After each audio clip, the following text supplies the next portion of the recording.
Welcome to another episode of the Distributed Data Show, brought to you by DataStax Academy, where we bring you the latest news and interview technical experts to help you succeed in building large-scale distributed systems. Hey everyone, Patrick McFadin. I'm at the Distributed Data Summit. This is the Distributed Data Show, and with me today is my friend and everybody's favorite MVP, Carlos Rolo. Hello, Carlos. Hello, Patrick. So, we have a lot to talk about today about upgrades. Now, I'm going to say why Carlos is the right guy to talk about here. And he's going to blush a little bit, but there is no one in the world with the more experience and the most hilarious stories about upgrading Cassandra clusters. In the Cassandra MVP community, they call him the Cassandra Archaeologist. And why do we call you that? Well, I tend to get old versions on my end. You do. And that's one of the things about Cassandra is that people will have a use case, they'll deploy it, and they forget about it for years and years and years. Yeah, that's really good about Cassandra. It just runs. It doesn't break.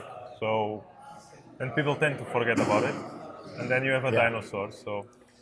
And you've had some pretty ancient dinosaurs. Yeah, really, really ancient dinosaurs. 1.0, 1.1, 1.2. Right, and granted, Cassandra's coming up on 4.0. Just recently, what's the earliest cluster you've worked with? Recently, the oldest one, probably a 1.1 or 1.0. I'm not completely sure about it. Wow. And it was still working? Still working, no issue. Well, it has some issues. It has some issues. Yeah, but it was running and it was working, and somebody was making money from it, I'm sure. Yeah, completely. Probably heating a room somewhere. So, okay. Dedicated hardware, yeah. Yeah, a lot of dedicated hardware.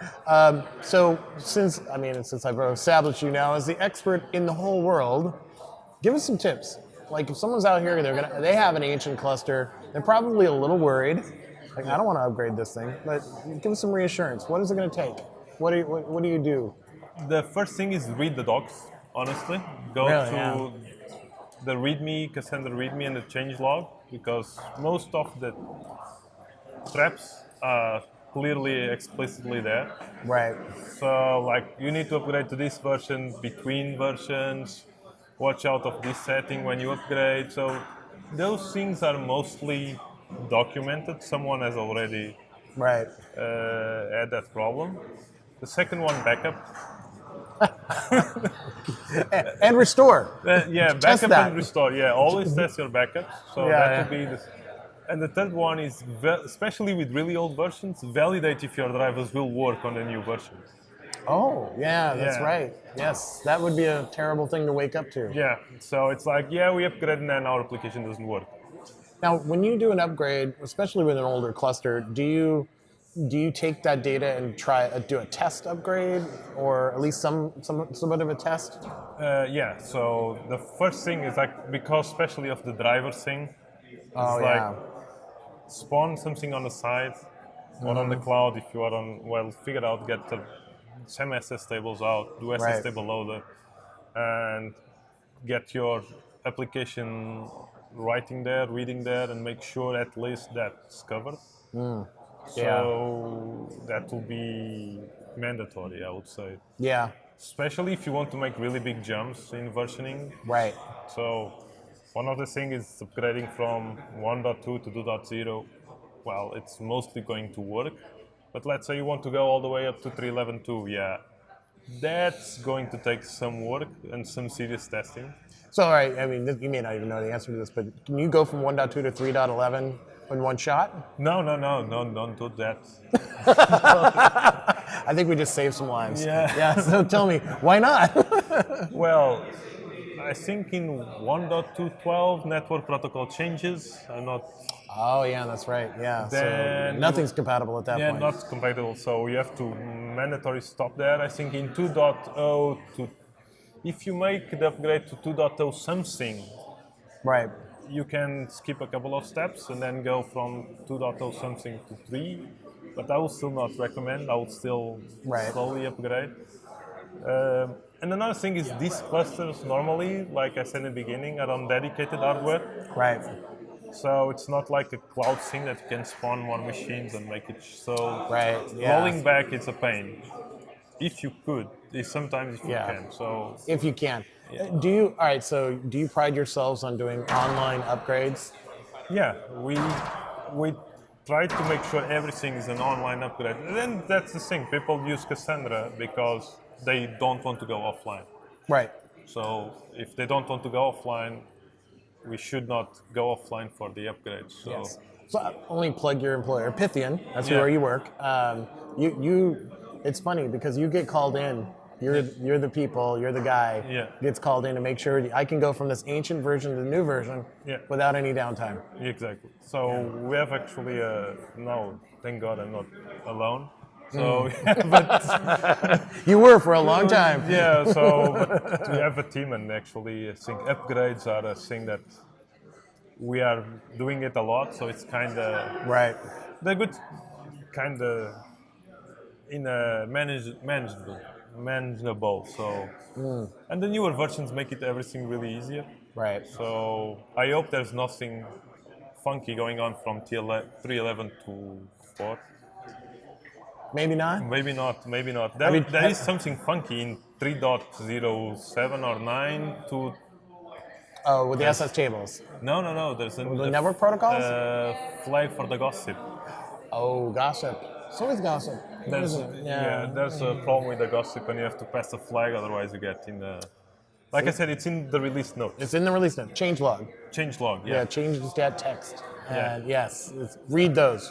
And the release notes. That's always bookmarked on my. Is it? Yeah. Amazing. Just always go Always. there. Why is it still there on my It's own? an upgrade.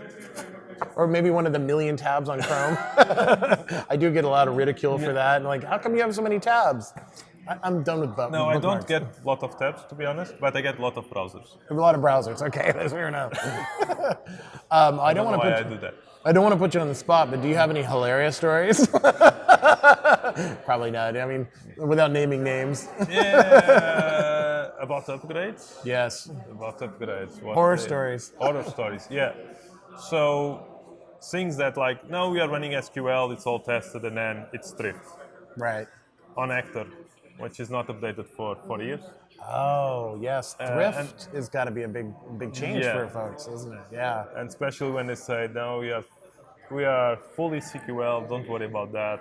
And then it's like, no, we have A lot of Actor thrift. and a lot of Thrift, and things don't work well. Oh, yeah. And then you migrate it as SQL, and then, well, why is everything called key and value? And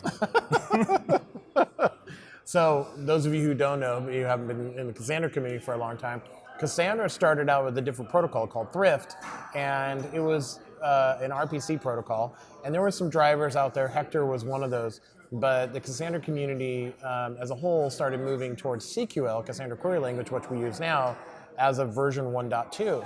Now, that meant that there was a lot of legacy applications, and hopefully we're starting to see the end of those, because that was several years ago, but you see a lot. You still see a lot of Thrift. I shouldn't say, no, I don't see any, but you see them all. And I'm sure that's a big shift, because 4.0, Thrift is gone. Off, yeah. So Yeah. that's a good thing.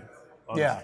I like what was said today on the keynote. Like, I like to understand how the storage works, and I like Thrift because of that. Right. But during the keynote, I actually opened my first code for Cassandra. I still have it.